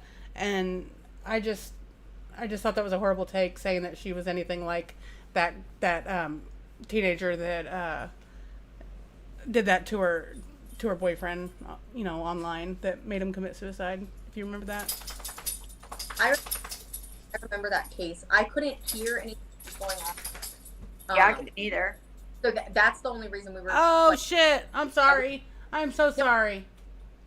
I had my laptop up, so I saw that something was going on. So I was like, "That." I did too, but I didn't see any videos being played. What? Yeah, you have to have another device up to do that. That's why I saw. Like, I can see. I'm on 2 different devices. I didn't see anything. Well, it probably doesn't matter. Anyway, it was just basically it was a TikTok of that, that allegedly, reportedly, or whatever, saying promoting that fucking wish list. So I just thought that was another creator jumping on this before she knew anything. And something about that girl on allegedly, reportedly, she does have a soft spirit about her. I think that she's a nice person. I really do. But jumping on cases like that, and you're a woman. That's a little girl. What is wrong with you? Now that we got all this proof out there that home was fucked up, beyond fucked up. Ugh. Yuck. Yeah. Yuck. And that's why I said it the last time, these people that are TikTok famous, it's just, and then I just, there was some hateful comments that I just wanted to highlight. In these groups, there's people posting just hateful things. And I just got some examples of that, of them posting on my TikTok and this and that. And I don't know if you can see it on your screen, but it's this Claire person. She's rough. My gosh, that old woman. I don't even know. I think she's younger. I don't know, but she is crazy. She's everywhere. Yeah, which is very fucking suspicious to me. It's like, who? I just think they're unhinged. And then we have this other creator who, like a long time ago, back in 2024, was being bullied by Kim online. Oh yeah, read that one. Not seeing. So she says, does this creator, well, basically, the TikTok is just like a sound.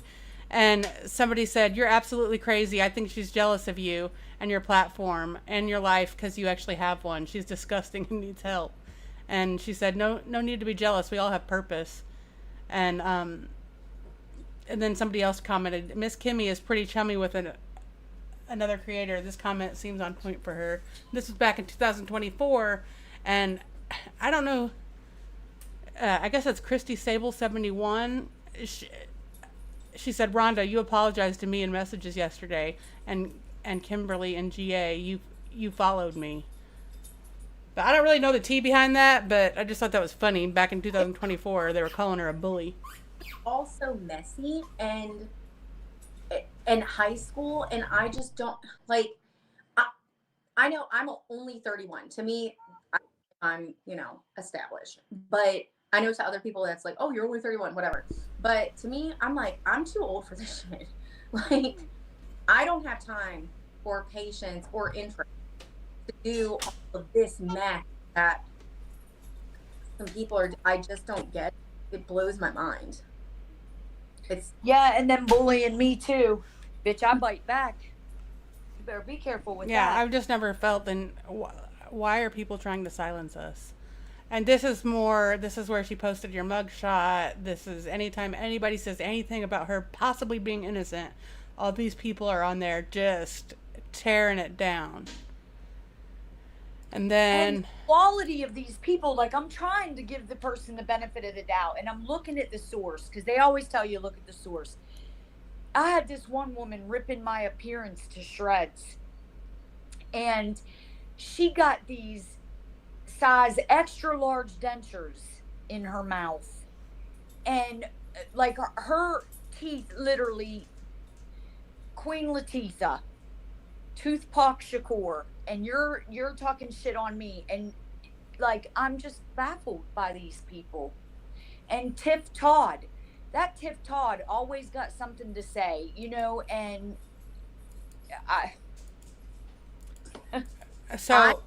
I'm specifically very against people talking about people's appearances. Number one, because that's absolutely fucked up. Number two, I don't like youth conversation, because as someone who my adult teeth came in with no enamel on them, none whatsoever, super weird. 12 dentists tried to help me, but insurance doesn't cover cosmetic anything. I really don't like that whole conversation, because that just pisses me like. Right. They're sitting there ripping me to shreds about my appearance, about me being arrested 16 years ago. And when I bite back, I'm the abusive one. I'm the one calling names. I'm the one that is attacking people. No, bitch. It looks like Bo in the chat is saying they put his record on there too. But after, I'm done. I'm done with it. You know what you are, especially when you attack people and people you don't even know, jumping in on conversations you don't even know what you're talking about. And then another lady, she commented, she did it. Sarah Grace is fucking guilty. She's obsessed with Gypsy Rose, whatever her name is. And I said, Scooby-Doo's on the scene. Case is closed. She got it. Scooby-Doo got it. Man, they ran with that for days. I was making fun of them. I was bullying the victims. You just said Sarah Grace was guilty because she was obsessed with Gypsy Rose. So, okay, Scooby-Doo, you solved the case. It's over. We don't need to be here. And there was some weird other shit. Like, I put other suspects, but I mean, it's basically some shit I've seen on Facebook. Somebody put in one of the groups. So a drug dealer, basically talking about how there's just a drug dealer they robbed right before the murders, pulled a gun on them in front of their son, yet that fact is being ignored while the blame is placed on a teenage girl. And then it's just like there's plenty of other suspects. And then there's an ex-boyfriend that posted this on his Snapchat. And then Kristen's trying to like solve the case. It's a lot. It's a lot. And this video, I didn't even I didn't even touch on this. Oh my gosh. So this video is basically saying your mom was very active participant in getting information out there and asking and begging for help. And one thing that people pointed out while she was Sarah Grace was very active on TikTok crying, was joining your mom trying to say, yeah, let's look for answers. Like this was a united effort. So they were in contact and she talked to her all the time. But as far as, my mom probably posted every single day. She was absolutely relentless and never once did Sarah repost her TikTok. Sorry. Just something so simple. Just push share, She never did. She was active in the comments, She made her own TikToks, but never anything straightforward saying, help me find who did this. And what strikes me as weird is she didn't even seem afraid, either because I may or may not be in that situation. I don't know. She might not have been afraid because A, either she did it, or B, she knew that these were drug dealers and she wasn't doing that. It wasn't her problem. It wasn't Donnie or Jay Lee's problem. It was her parents' problem. And then they were talking about the ex-boyfriends too on that Hidden True Crime podcast. Oh my God. Well, I could say so much there too. Oh, and here's this TikTok. She was sharing pictures of the 6-year-old, and Kim said, my brother and his wife were murdered, and the 16-year-old daughter has been arrested. Now I've been pushed by having no rights to see my niece, even though we are very close, and she is traumatized enough. She needs someone close to her dad in her life. It's not fair to rip her away from me or Jamie's other family. Please help. Okay, stop right there. You just showed proof that Kim was not involved in Jamie's life. So how is she so close to Jay Lee? I don't know. I give up on them. And then Kristen, whenever Dennis went to the Law and Crime and gave his interview, Kristen posted on her Facebook, I present to you Dennis the Yapper. And then she posts like this meme underneath that says, Dennis this morning. I hate when that post-yap clarity hits. And I realized I overshared. And then who posted that? This is Kristen with a Y. And somebody said, oh yeah, he definitely yapped. He's ignorant for sure. And she says, you have no idea. And then Kristen says, that's their piece to talk shit about us. Everyone is blocked from it. Little keyboard warriors. Don't worry. They're right here, right now, looking at mine and your conversation. So, hey, you guys. And then she posts a picture of Didn't she go on the same platform and didn't she go do interviews? Mm-hmm. So why is he wrong for doing the same? I don't get it. That the logic isn't there. I don't Their get that. behavior is, I don't understand their behavior at all. Again, the Idaho 4 family members, Jeffrey Dahmer's victims. Well, that one black girl, she lost her shit. That was funny. I do not understand their behaviors. I just don't. And then the day she was arrested, Kristen Dowda puts on her Facebook, officially indicted on 8 charges, poundy emoji. And it's like, oh, are you fucking proud of yourself? Like, is this like a victory lap? It's really weird. And then Kayla's commented on her Facebook or whatever. She said, I watched the entire thing and your mom's statement was heartbreaking to listen to. Also, the preacher, I'm confused. I've never heard of a preacher writing a character witness statement for someone accused of murder, then barely even acknowledge your family, who I heard him saying we're almost members of the church. Wild. And then Kristen goes, it's not a church, it's a circus, and its members are clowns. Who the fuck says that about a church? Hold on. First off, let's just fucking stop for a second. You have never seen a pastor get up and speak on behalf of a suspect? Then you don't know what the fuck. You've never watched true crime.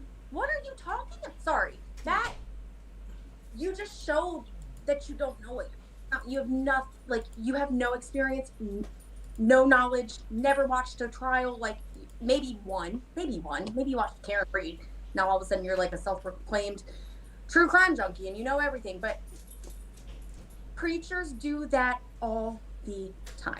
Sorry. They're getting what they wanted, because I am so mad right now, not with y'all, but I am frustrated that we have been on this live now again for 2 hours, and now we're 2 hours on the receipts of the bullying and the cruelty and the rude, and just I saw it. I don't even want to talk about it anymore, but to further this, I saw a TikTok she posted getting ready for church, talking about the other church being evil and the pastor being like, yes, Kelly with IE, yeah. And then so some people buy products from her. Yeah, somebody said, how could she have the nerve and guts to stand up and speak and pretend to be sad? She's the one who pulled the trigger. Wow. And then Kristen Dowda said, it was the craziest thing I've ever seen. And then somebody said, did you suspect her the whole time? She said, oh yeah. And then Kristen Dowda posted, I sat front row at their funerals, and this little bitch, hang on, I got my dogs. Yeah, that's terrible. I sat front row, and this little bitch stood up in front of everyone and fake cried about how much she missed Jamie and Kristen. So now everyone can get a front row seat to her mugshot for murdering her own mother and stepfather. Saw through you right away. Enjoy prison. What the fuck? Have you ever seen somebody react like that to their family member getting arrested for murder? Never. Never. I have never seen this happen. Ever. Especially family members that knew what that house was like. A 16-year-old girl calls her a little bitch, stood up in front of everybody and fake cried. They act like they act like Jamie was the Pope. You know, I just, baffling. I swear to God, their behavior, I did not think today was going to be what it is. And I just want the people to know that are being talked about. This was not my plan at all, but I mean, damn. I mean, it kind of was my plan because I put this PowerPoint together, but I mean, I just think it's, and I'm not pointing fingers at anybody. I just think it's really suspicious and it needs to be looked into. And I think multiple things can be true. I think these people could have nothing to do with it, and they could not consciously be seeking out this notoriety and stuff from this, but I have seen multiple people say that they think that Kristen and Kelly have something to do with it because they're way too, I never thought that. I don't personally think so, but I think something's up. I feel like Kelly is doing it for TikTok views. I don't think Kelly really truly cares. I think that it's all about Kelly. Can I really quickly just touch on Heidi's point? So I didn't join the live on time. I'm sick, so I was late. But we have been talking about this case for a while, and the problem is that they have shifted the narrative from not only being about Sarah is innocent until she's proven guilty, period, full stop. Don't argue with me because you're not going to win the argument. That is how our justice system is supposed to work. But they've also changed the narrative and turned it onto themselves instead of the victims. Yeah. Which the whole point, which it should be, the whole point should be discussing the victims of any case that we ever talk about. And the problem with this is they have done everything to shift the focus onto them, and that's why we're having to talk about this. And we shouldn't be having to. We should be talking about the fact that Sarah's kiosks in fucking jail still are broken. She still can't get fucking canteen.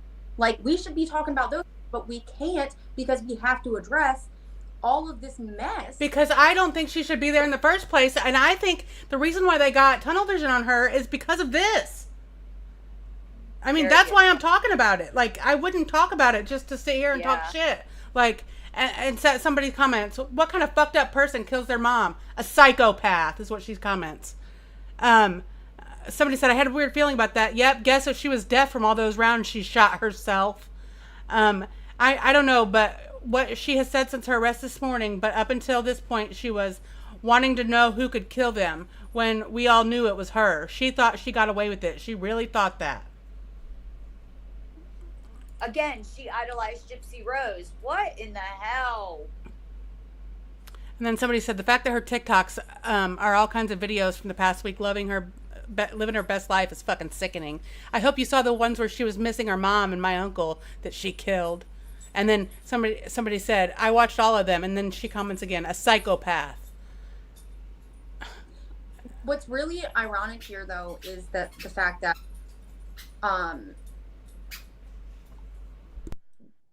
people are so accusatory to Sarah, yet when other people on social media are not accusatory towards the victims, but simply want to understand the victims, then they're not allowed to do that. Like, we're not allowed to be accusatory, even though we're not, toward the victims, but they can do that towards someone who has not even been proven guilty, who we don't even have discovery on yet. And if she's not guilty, she is a victim also. Yeah. Big time. That child has been in isolation for almost 3 months by herself. And let's roll that into Delphi. Richard Allen, he lost his mind. He instantly started confessing. Yeah, he was feeling pressure, and I'm sure she's going to feel pressure too with the way they demonized her. Yeah, I could talk about false confessions and the psychology of that like all flipping day. There are specialists on that subject, and I'm afraid that's what they're going to do to her. I hope and pray not, but I could see that. I could see that. I could. Where's the other person? They can't. There's no way. I don't see it. I'm not a lawyer. I'm not a judge. I'm just speaking my opinion. But I just don't see how they're going to nail the coffin on Sarah with no other person. No gun. No bloody clothes. No blood on her. A rubber glove? Buddy. Because they can't prove that gunpowder is from the time of the killings. Yeah. They say she's got digital evidence. What? Did she accidentally record herself? No. Come on. I don't know. She was moving around her room. She could have been rolling around the bed. I don't know if you guys taken the bathroom with her. Have seen this picture of apparently like his hand is kind of close to her butt. That was getting talked about online a lot. Like this is that tripped me out. I gotta be honest, that tripped me out. And then somebody commented, "Notice the man's hand. That's not cool." When notice the wife is afraid of the husband. I hope the law enforcement gets to the truth because there had to be family issues. And then she said, "You can absolutely fuck off." You can clearly see that in that picture of him in the hospital, he wasn't even touching Kristen. Yeah. The little girl was on his lap. His arm was around Sarah. He wasn't even touching Kristen. So before I dug into this case and I saw that picture, I was like, whoa. Yeah. I think it was that picture really that made me dig in. That photo or anything about that, so I don't want to speak on it, but I'm listening to y'all. You never seen that picture? Oh yeah, that's been in a lot of the YouTube videos. But before we end, I did want to touch on this case that happened also in Carrollton, Georgia. There was Amy's Law created because of this.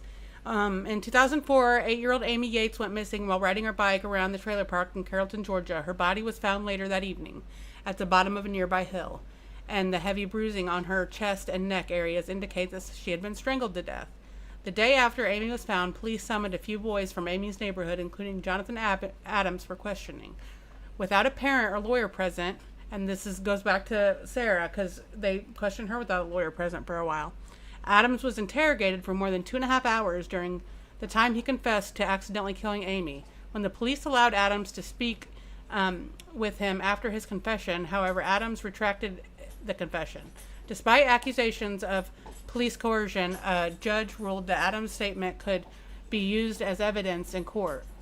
Adams was held in juvenile detention until his murder conviction in 2005, at which point he was moved to a rehab center. Nearly 2 years after the crime, Chris Gossett, a mentally disabled teen, confessed to killing Amy, though Gossett later retracted his statement. As of 2006, Gossett was not charged in connection to the Yates case.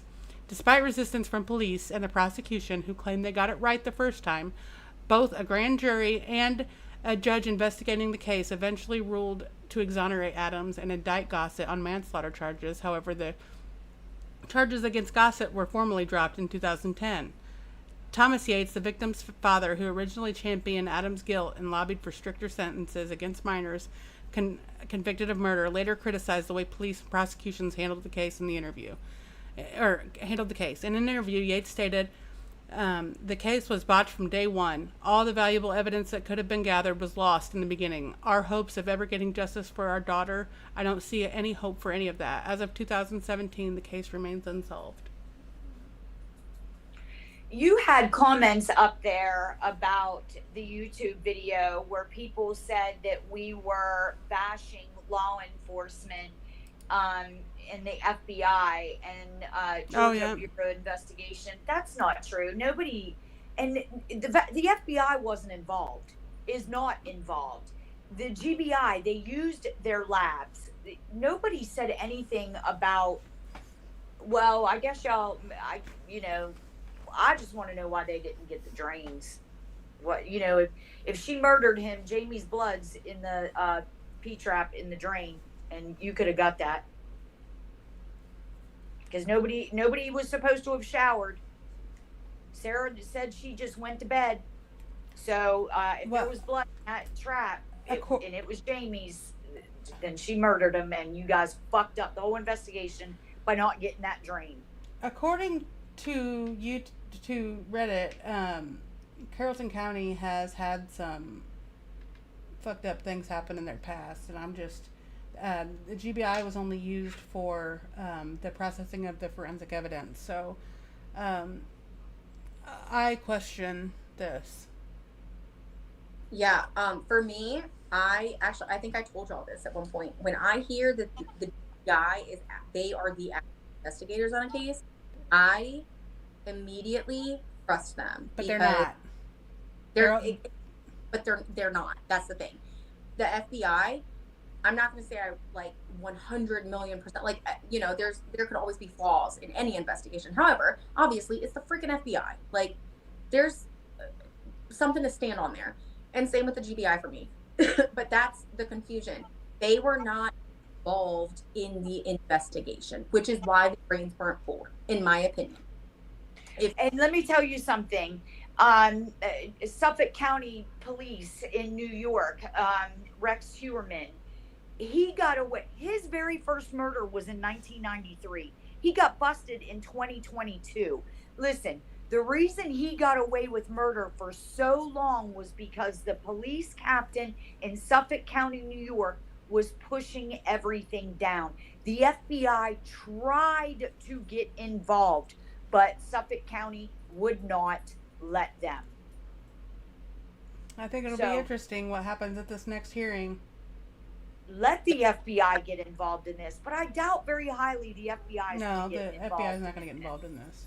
We just need to wait till trial, see what they have, and go from there. Well, I think a lot will come out in pretrial hearings. Yes, and filings. Yep.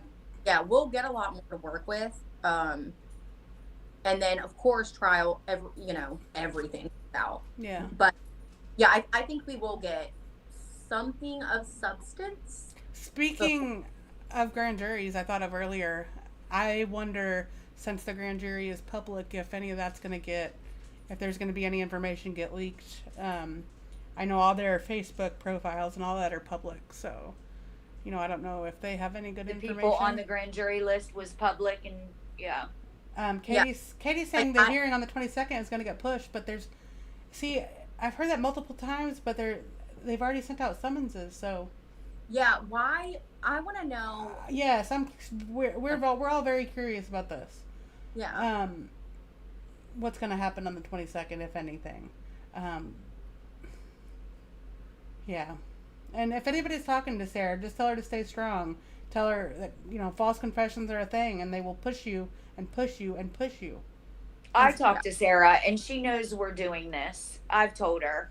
And I want to say something, too, about Donnie and Jay Lee. And, they are the forgotten kids in this. They, the past 2 hours we've talked about Jamie's 3 people that are, causing so much shit. There's Donnie and there's Jay Lee. There's 2 little kids that have just been forgotten. And Jaden, who really never got to spend much time with his dad when he was alive.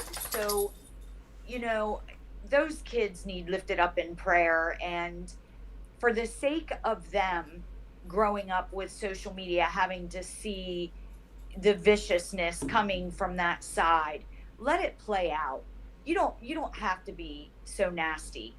You just don't.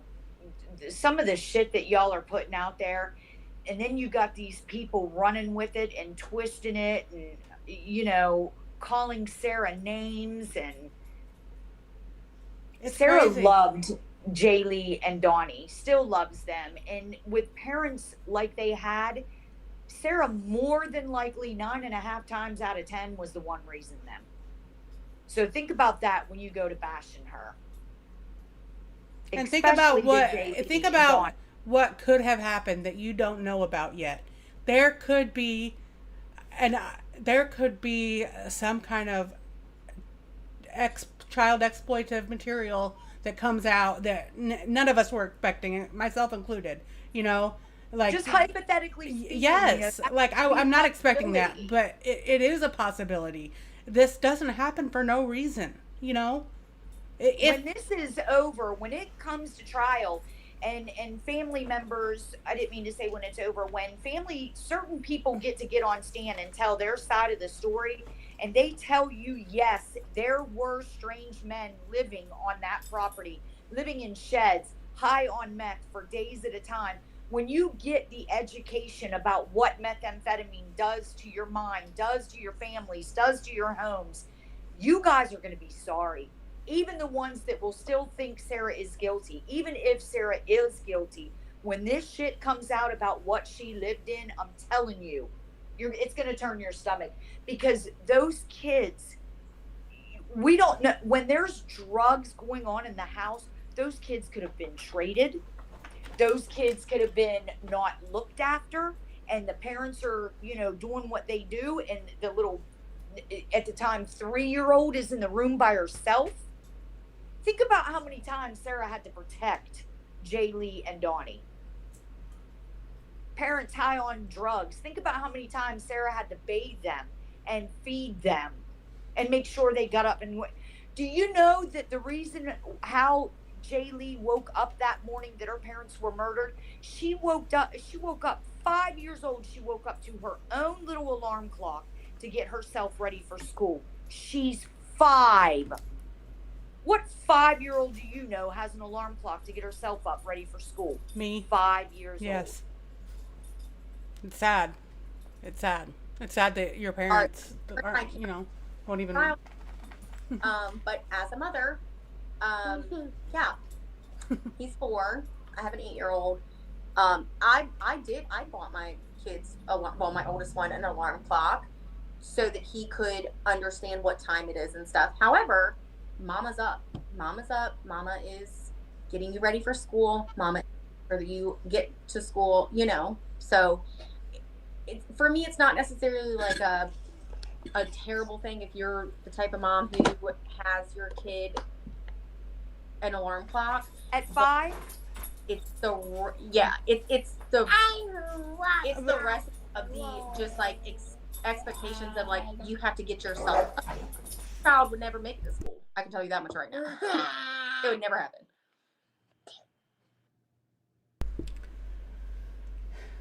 Yeah, but so I think we're gonna try to wrap it up. My dogs are going crazy. It sounds like her kids are, starting to need I mama. got football all weekend. I'm on my way to one football game, and then I'm for the NFL on Sunday. I'm working. I hope you have a blessed rest of the day. And I didn't enjoy it. I don't enjoy talking negatively about people. I don't enjoy being frustrated. Me either. I want to know why they zeroed in on her so fast if there's no evidence about regarding her is all, and I think now we know why they zeroed in on her so fast. Whether they had reasons to throw her under the bus or not, that is why they did throw her under the bus. and talk so badly about her still to this day. Mm-hmm. Also, I want to say, if you want to see my mugshot and the mean posts about me, they are on Hit Home Crimes. I'm promoting myself and my I left all mugshot. the toxic Facebook groups. It's too much. And happy anniversary to me. Yes. Happy anniversary and getting your life back on the right track. Yeah. There's nothing wrong with or to be ashamed of with where you are now and where you were then. So honestly, it should be a celebration. It should. I swear I was so grateful when I saw it. I was like, oh my God, she is right. She is right. 09 of 09. So yes, thank you. God is good. God is good. And I'm not you. So I'm really happy. And I apologize for calling her Queen Latifah and Chomps. And, I do. I take accountability for that. I was wrong for that. And I take accountability for snapping back a few times. Hurt people. And that's what they should remember for us. Don't hurt us, if Sarah hurt them, she was hurt. Hurt people. And we just can't keep passing it on, Yeah. And the same thing with like Tiff Todd, this person comes at you. She did it. She did this. Well, wait a minute. What if this? What if that? You're stupid. Okay. Okay. Were you saying something, Laurel, before we wrap it up? Hi, all eyes. Sorry, y'all. My kid is back in here again. Yeah, you're good. It's getting late on here, so yeah, I'm gonna have to head out. All right, sounds good. You guys have a good evening, and we'll do this again, whether she has a hearing or what, or we're talking about another case, but we'll